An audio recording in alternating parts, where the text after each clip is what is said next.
রাসূলুল্লাহ সাল্লাল্লাহু আলাইহি ওয়াসাল্লাম একবার খুব আফসোস করছিলেন। তিনি যখন শুনতে পেলেন যে বনী ইসরাইলের অনেক অনেক লোক হাজার বছর হায়াত পেত, তারা শত শত বছর ইবাদত করত, শত শত বছর তারা জিহাদ করত, তখন তিনি আফসোস করে বললেন, হায় রে, আমার শেষ সময়ের উম্মতের কি হবে? কারণ তিনি বলেছেন যে আমারু উম্মতি মা বাইনা 60 ইলা 70, আমার উম্মতের গড় বয়স হচ্ছে 60 থেকে 70। ওয়া আকাল্লুহুম মান ইয়াজুজু যালিক, খুব অল্প সংখ্যক লোকই এর চেয়ে বেশি হায়াত পাবে। রাসূল সাল্লাল্লাহু আলাইহি ওয়াসাল্লাম যখন দেখলেন যে শত শত বছর হায়াত পেয়েছে বনী ইসরাইলের লোকেরা, বনী ইসরাইলের ওরা শত শত বছর জিহাদ করেছে, তা আমার উম্মত তো 60 বছরে তার হায়াতই শেষ, 60 থেকে 70-এর মধ্যে তার জীবনই শেষ, তা আমার গুনাহগার উম্মতের কি হবে? রাসূল সাল্লাল্লাহু আলাইহি ওয়াসাল্লাম খুব আফসোস করছেন। তো রাসূলুল্লাহ সাল্লাল্লাহু আলাইহি ওয়াসাল্লামের এই চিন্তা, এই উদ্বিগ্নতা দূর করার জন্য আল্লাহ তাআলা সূরাতুল কদর নাযিল করলেন এবং বললেন যে ইন্না আনসালনাহু ফি লাইলাতিল কদর ওয়া মা আদরাকা মা লাইলাতুল কদর লাইলাতুল কদরি খায়রুম মিন আলফি শাহর। লাইলাতুল কদর, এই কদরের রাতটা হচ্ছে এমন রাত যেটা খায়রুম মিন আলফি শাহর, হাজার মাসের চেয়েও সেরা। 1000 মাস লাগাতার ইবাদত করলে যে সওয়াব, কদরের রাতে ইবাদত করলে এর সমান সওয়াব হবে নাকি?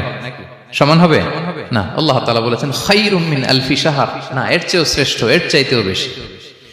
1000 মাসে, অর্থাৎ 1000 মাসে হয় 83 বছর 4 মাস। তো কদরের রাতে যদি আমরা ইবাদত করি তাহলে 83 বছর 4 মাস ইবাদত করলে যে সওয়াব, সে সওয়াব আল্লাহ তাআলা আমাদের আমলনামায় নসিব করবেন। তো আমরা যেন এই কদরের রহমত বরকত থেকে যেন আমরা বঞ্চিত না হই। তো রাসূল সাল্লাল্লাহু আলাইহি ওয়াসাল্লামকে সান্ত্বনা দেওয়ার জন্য যে হে নবী, আপনি চিন্তিত হবেন না, বনী ইসরাইলের অনেক লোক হাজার বছর হায়াত পেয়েছে, শত শত বছর ইবাদত করেছে, জিহাদ করেছে, তারা হায়াত পেয়েছে বেশি কিন্তু তারা কদর পায়নি। আর আপনার উম্মতকে আমি হায়াত দিয়েছি কম কিন্তু তাদেরকে কদর দিয়েছি। সুবহানাল্লাহি বিহামদি, লাইলাতুল কদর দিয়েছি, যে কদরের রাত 1000 মাসের চেয়েও সেরা। তো এই কদরের রাতকে আবার লাইলাতুল মুবারাকাও বলা হয়েছে। ইন্না আনসালনাহু ফি লাইলাতিন মুবারাকা, এটা বরকতময় রাত। ফিহা ইউফরাকু কুল্লু আমরিন হাকিম, সব বিজ্ঞচিত প্রাজ্ঞচিত বিষয়ের ফয়সালা হয়। এটা বেসিক্যালি একটা বাজেট রাত বলা যায়। এ রাতে আগামী 1 বছরে আমাদের কি ঘটবে না ঘটবে আল্লাহ তাআলা এটার বাজেট করেন, এটাকে রিভাইজ করেন। সো এই রাতটা অনেক গুরুত্বপূর্ণ। তো এই কদরের রাত, এটা কবে?